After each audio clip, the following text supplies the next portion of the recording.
නාමයක් මරාගත්තා. කොක් මාංශේ කිරට ඉව්වත් මිනිසට ඉව්වත් යසාගේ.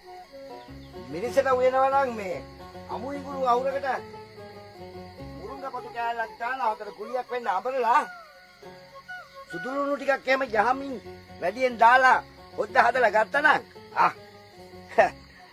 පුරාන් තලප අඹරන්නේ නැහැ කී පැරණක. දස මාංශේ මේක මරා ගන්න හරි මහන්සියක් උනේ. කොහෙවත් යන වල් බල්ලෙක් දත ගහපු කොක්කුණකුත් උහාගෙන ආවද මට උයන පියන හැටි උගන්නන්න? පුළුවන් නම් ඕක අමුයෙන් කියලා දාපන්. උඹයි මායි මරන කොක්කු. මදේ වදන්න ඉන්න ගෑනිට උයාන කන්න අමුතු මසක් ගෙනාව. මේක මයි කරුමේ වෙන්නේ. මම මොනතරම් ලිංගතුකමකින් දෙක යන්නාද? ඒ ගෙනාපු නම්බුවට මේක වචනයක් හිතෝනින් කතා කළා. ඒක යස ලිංගතුකම. ලිංගතුකම වැඩ හින්දා වෙන්නේ නැති. වේලක් කර වේලක් කණ්ඩ වෙලා තියෙනවා. වදන් දින්න මායියට හරි හමන් ආදර කැක්කුමක් තියෙනවා. බල්ලෝ දඩයන් කරාපු කුණක් වහන්නේ. කණ්ඩ මොනවද ආස කියලා අහලා ගෙන දෙන්න එපායි.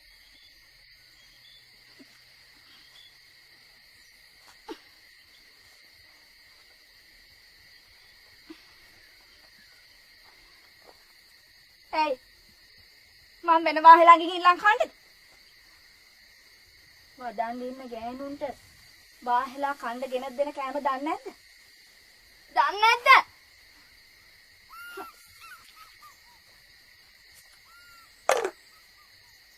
ඕම් බලාපන් ඉතින්. ඕම් බලාපන්. මොනවා හරි කන්න ආසයි කියවනම් මම ඒක ගෙනත් දෙනවනේ. මං මේක කන්න ආසයි මම මේව කන්න ආසයි කියවනම් මං මොන දීපංකරකින් හරි එක ගෙනත් දෙනවනේ. ගෙනත් දෙන්න උඹේ අමුනේ උග හරි තියලා නේද?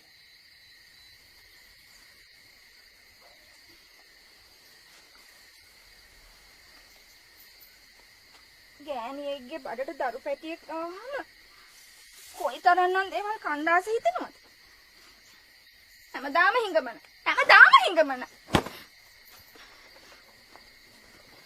පිංගුණා වගේ තඹ දෙන දේවල් කණ්ඩ විතරයි දන්නේ. අතප්පයක් කොලලා වැඩ පොලක් කරන්න බෑ.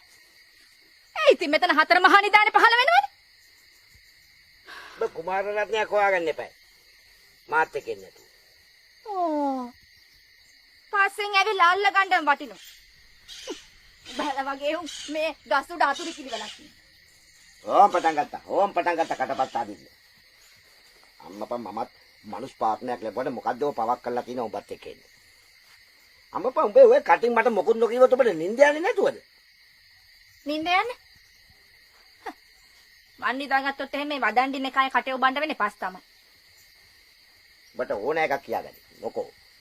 මගේ ඇඟේ වදින එකක් කිය. මා බබා උඹේ කට කොටලා තියෙන්නේ උදැල්ල කියලා. මං කියන්නේ නෑ කොටපු එක. මයේ කට කොටලා තියෙන්නේ උදැල්ලකින්ද මන්න කැත්තකින්ද කියලා දිග පල්ල මැනමෙනින්ට ඕනේ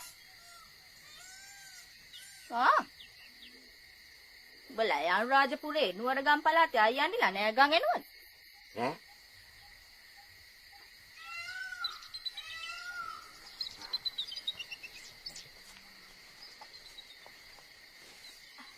අක්කන්ඩි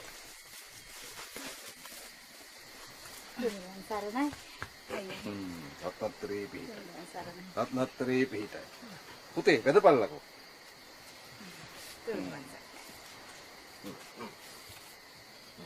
මලේ.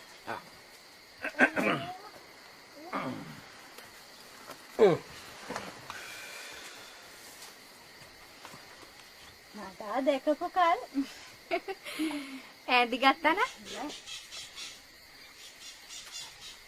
අයියන්දි ඇඳි ගත්තා නම් මේ වෙසක් පොයේට අපි අයියන්දිලා ඉදියා එන්න හිතාන උන්නේ. අපි දෙන්නම්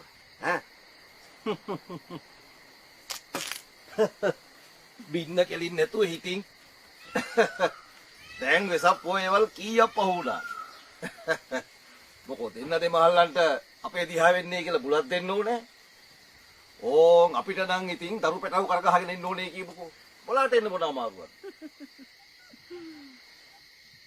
අනේ ඉතින් ඒ ගැන මොකට කියනවද අක්කණ්ඩි? මුණ යෑමක්ද? අම්මයි අප්පයි දාලා ආවට පස්සෙන් පහු මං ගෙයිම තමයි. කනවා, බොනවා, නිදා ගන්නවා, නැගිටිනවා. ඕක තමයි ජීවිතේ ඉතින්. අපිත් ඉතින් කනවා බොනවා තම්බනවා. කොවිතෙන් වැඩත් හරියාකාරව කරනවා. මලේලට ඉතින් කොයිතැන්පත් කරන්නේ නූරගම් පළාතේ වගේ වැවක් තියෙන එකක් කිය. වැවක් බඳිනවා කියන්නේ ඉතින් එසේ මෙසේ පින්කමක් ඈ. හිටින්නකෝ. මං අක්කණ්ඩිලාට කැම ටිකක් සූදානම් කරන්න. මේ නගා බඩත් උස්සාන කෑම සූදානම් කරන්ට තනනවා. බතලිපේ. ඉක්මන් කරන්. මේ එහෙමනම් ඔය පෙට්ටිය ඇති හත්මාලුකුයි ලූල් බාලු හට්ටියකුයි. ඒකත් ගනින්නකෝ. මලේ. නගාට කන්නාස හින්දා ඕලුමුවෙක් එලාගෙන මිනිසට උයාගෙන ආවා. වැඩියමක් ඕනේ නෑ. සම්බෝලයක් තනලා ගන්න. එහෙම කොහමද? ඔය අයියන්ඩිලා අක්කන්ඩිලා හැමදාම මේ එන එකක් ඈ. මේ පැටව මීට ඉස්සලා මේ ඇවිත් තියෙනවයි. ඉස්සෙල්ලාම ආපු එකේ උන්ට කටට රහට බත් වේලක් නොදී යවන්න පුළුවන් නෑ. කොකෙක් මරාගෙන ආවා අයියලට මුගියාලා දෙන්න.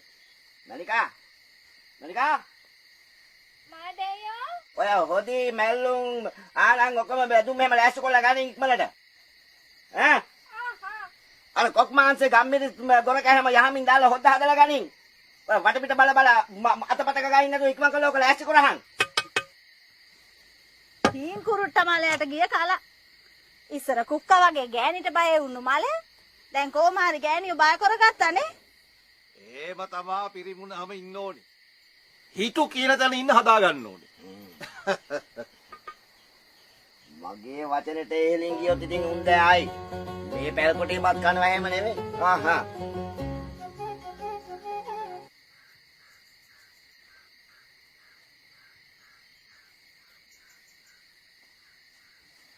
බට මං කියා දීලා තියෙනව නේද වැඩ කරන්න ඕන පිළිවෙල. බට ඒක අමතක වුණාද? ඔය ඉක්මනට බත තියලා ගනින්. මගේ යක්ෂ ආරුඩනොත් මොකද වෙන්නේ කියලා දන්නව නේද? මලයා ඒකි වදන්න ඉන්නේ. ලෙන්ගතු කමට කතා කරහන් හිතරිත් දන්නේ නැතුව. ඒකි බඩත් උස්සාන විඳින දුක පේන්නේ නැතේ. දරුවෙක් වදන්න ඉන්න ගෑණියෙකුට තමුන්ගේ ස්වාමියාගේ කරුණාව තියෙන්න ඕන. බත බාලා ගන්න කිව්වා නේද මයි දෙයියෝ? බත බාලා තියෙන්නේ. හැබැයි නිමිලා මදි. හිටින් මං උණුවේම කවන්න. එහෙම.